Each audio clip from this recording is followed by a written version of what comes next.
1970 সালে স্বৈরাচারী পাকিস্তানি গোষ্ঠী তারা যেভাবে বাংলার মানুষের ভোটাধিকার মানতে চায় নাই, যেমনি ভাবে শেখ হাসিনা স্বৈরাচারী সরকার বাংলার মানুষের ভোটাধিকারকে হরণ করেছিল। বাংলাদেশের মানুষের ভোটাধিকার নিয়ে ছিনিমিনি খেলে এদেশের মানুষের কাছ থেকে তাদের অধিকার কেড়ে নিয়েছিল।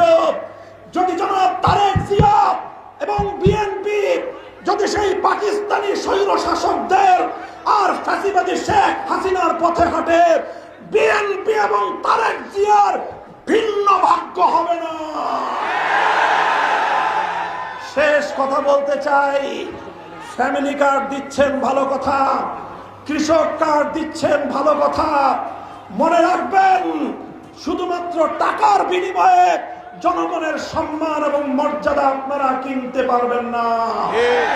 শেখ হাসিনা মনে করেছিল পদ্মা সেতু আর মেট্রো রেল দিলেই বাংলাদেশের মানুষ তাদের সম্মান এবং মর্যাদা শেখ হাসিনার কাছে বিকিয়ে দেবে।